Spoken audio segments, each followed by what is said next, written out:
แจกสูตรเฮ็ดขนมสันง่ายๆขนมสันแซ่บๆสามารถเฮ็ดกินได้เฮ็ดขายได้เนาะสูตรนี้บอกเลยว่าแซ่บหลายทุกคนแล้วก็เฮ็ดง่ายอีกขั้นตอนบ่ยุ่งยากเครื่องส่วนประกอบอีหยังก็บ่หลายเลยมื้อนี้เฮาจะมาพาเฮ็ดขนมสันใบเตยหรือว่าขนมสันสีขาวแสกเขียวทุกคนเป็นหยังจังเอิ้นขนมสันก็เพราะเฮาเฮ็ดเป็นสันๆไปทุกคนและแต่ละสันหั่นน่ะก็สามารถดึงออกจากกันไดแยกออกจากกันไดทุกคนเด้อเพราะว่าช่วงนี้ใกล้ช่วงเทศกาลเข้าพรรษาอีหยังแล้วเนาะทุกคนก็จะหารายได้เสริมบ่หรือว่าเอาไว้เฮ็ดไปใส่บาตรช่วงเข้าพรรษาทุกคนถ้าเฮ็ดขายนี่ก็ได้ขายดีในช่วงนี้เนาะมาทุกคนเฮามาเก็บอุปกรณ์เก็บเครื่องกันเลยจะมีกะทิมีแป้งมันแป้งข้าวเจ้าน้ำพริกบอยแล้วก็น้ำตาลทุกคนเด้อเนาะก่อนอื่นเฮามาเกี่ยมน้ำกะทิกันทุกคนตัวนี้บ่ท้าตั้งไฟตั้งหยังทุกคนแค่เทกะทิลงแล้วก็เอาน้ำตาลใส่ทุกคนเนาะเพื่อหยังเพื่อละลายเนาะละลายน้ำตาลให้เข้ากันทุกคนอัตราส่วนทุกคนตัวนี้นะจะอื่นว่าสำคัญบ่เนาะหรือบ่สำคัญเพราะว่า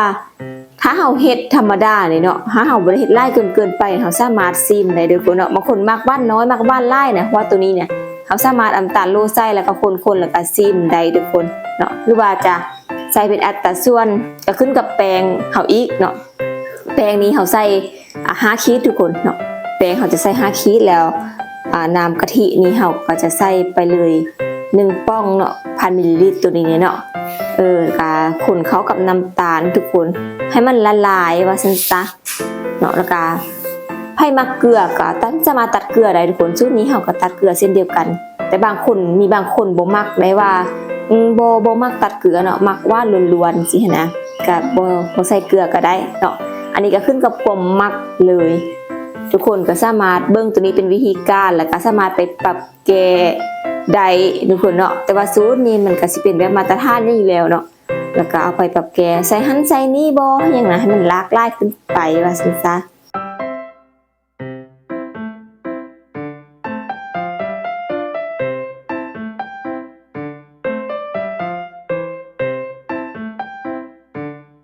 หลังจากตีกะทิใส่น้ำตาลเรียบร้อยแล้วละลายเรียบร้อยแล้วเราก็มาเกี่ยมแป้งทุกคนเราจะใส่เป็นแป้งข้าวเจ้าแล้วก็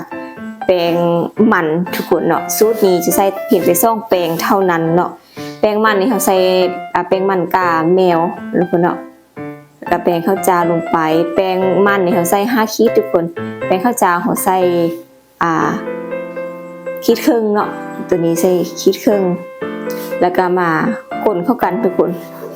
สูตรนี้เนี่ยบอกเลยว่าบ่ต้องกองเนาะบ่ต้องกองบ่ต้องต้องบ่ต้องสั้นว่ายานแปลงมันเป็นกรเป็นหยังหั่นน่ะเพราะเฮามีเคล็ดลับหรือมีทริคมาบอกท้าไผที่บ่อยากกองแปลงบ่อยากกองแปลงสั้นแปลงว่าหั่นซะว่ายานเป็นกรเป็นหยังหั่นน่ะเนาะมาเบิ่งกันเลยว่าเฮาเฮ็ดแนวใดเฮาจะตักกะทิใส่เทื่อละน้อยเด้อทุกคนเด้อเนาะเฮาจะตักกะทิใส่เทื่อละน้อยแล้วเฮาก็จะคนจะนวดแป้งให้มันได้ทุกคนสรุปแล้วก็คือบ่ใส่กะทิบัดเดียวคือว่ากะทิเขาจะใส่1,000 ml จังซี่เนาะบ่โลใส่บัดเดียว1,000 ml แล้วก็คนๆอยู่หั่นบ่เนาะเขาจะเอาใส่ทีละน้อยคนแป้งตีแป้งเนาะให้มันเข้ากันให้มันเนียนจนมันบ่ติดสามทุกคนเนาะคอยคั่นคอยย่างไปแบบนี้ไปเรื่อยๆคอยเติมน้ำกะทิไปเรื่อยๆทุกคนสังเกตบ่ถ้าว่าเฮาเอาน้ำตาลมาคนใส่แป้งแม่นบ่แล้วเราก็ใส่กะทิยอดสินะน้ำตาลมันจะบ่ละลายง่ายได้ทุกคนเนาะให้สังเกตอยู่บนนี้อันนี้ทางน้ำตาลก็ละลายใส่น้ำกะทิไปแล้วเป็นน้ำอันเดียวกันแล้วเนาะเฮามีเพียงแต่ว่าเฮามาคั้นแป้งเท่านั้นเนาะคั้นแป้งนวดแป้งให้มันเข้ากันให้มันเนียนว่าซั่นซะความมันของกะทิเฮานี่ก็บ่รอซาหรอกไผทุกคนแม่สังเกตมึงเลื่อมเลยถ้าไผที่บ่อยากใส่กะทิป้องเนาะไผมีกะทิสดก็สามารถใส่ได้ทุกคนเอาหัวแล้วก็ห้างกะทิมาปนกันแล้วก็รสชาติสามารถซิมได้ทุกคน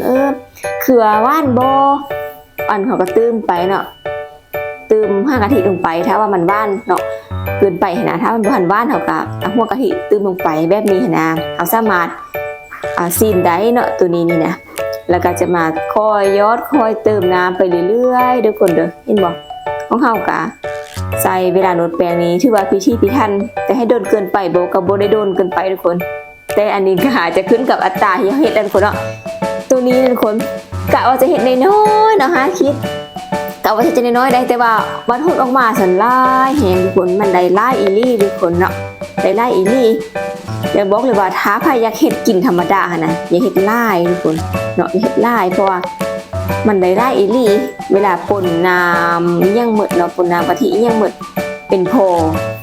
ต่างเต่ายังยอดไปยอดมาสินะมันจะลายเลือกเกินทุกคนเอาคนให้เข้ากันทุกคนเด้อเทียเติมเห็นยังไป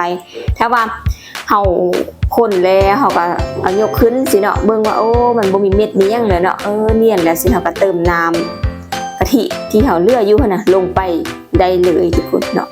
ลงไปแล้วก็คนได้เลยเมื่อได้แป้งละเอียดแล้วทุกคนเฮาก็จะมาแบ่งเนาะแบ่งคือผสมสีตัวนี้เฮาจะใส่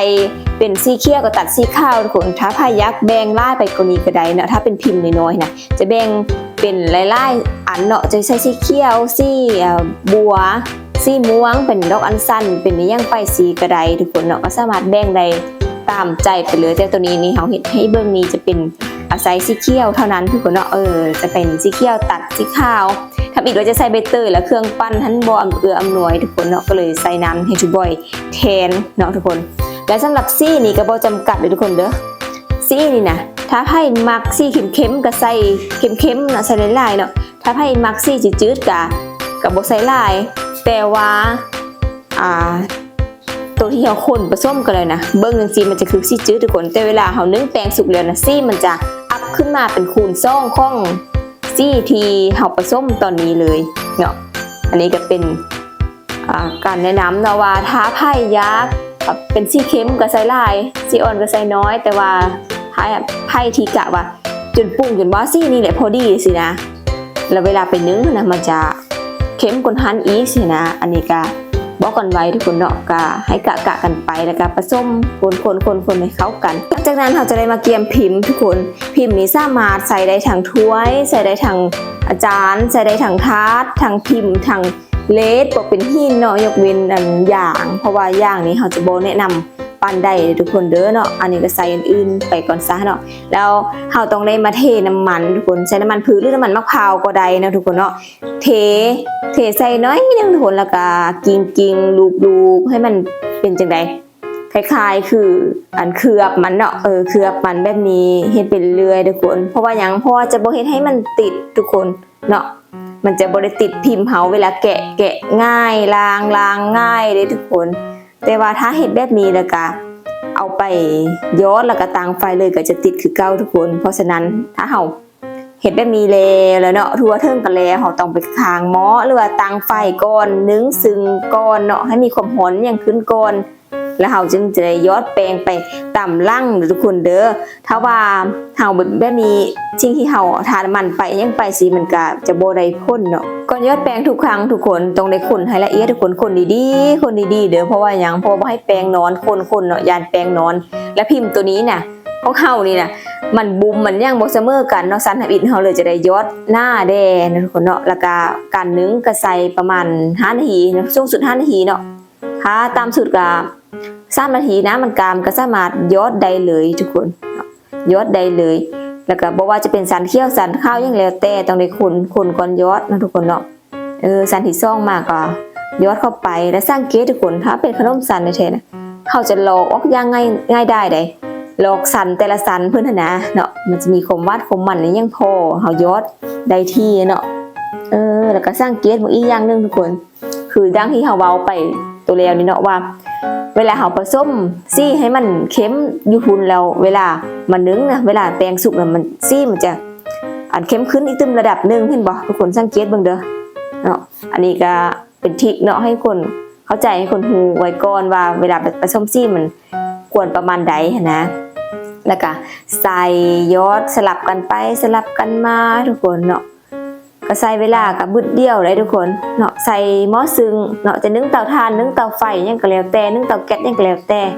เนาะแต่ต้องใส่ฝาปิดทุกคน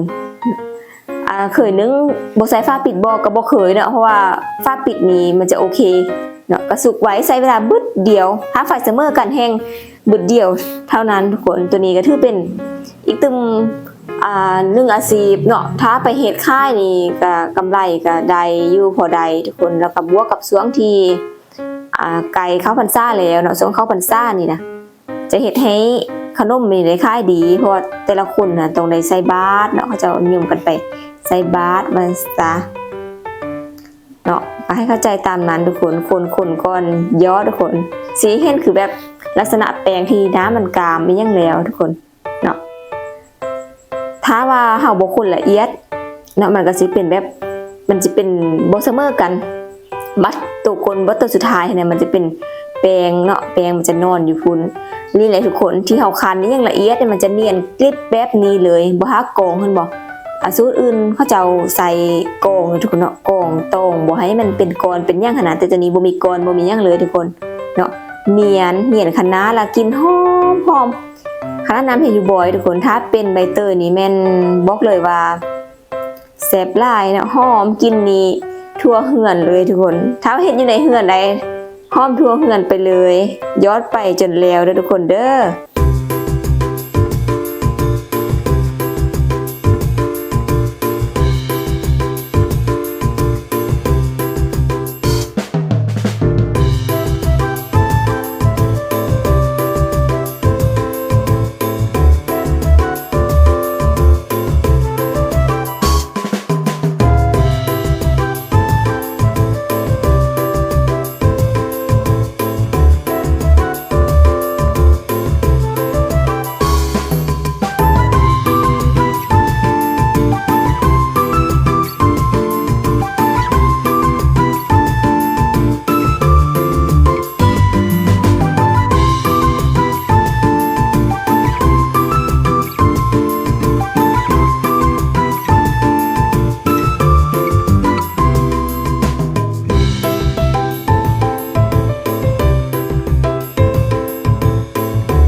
บ่ได้ก็สุกแล้วเด้อทุกคนเด้อแต่นี่ข้อแนะนำน้อยนึงเนาะของเฮาก็ผิดพลาดไปน้อยนึงเพราะว่า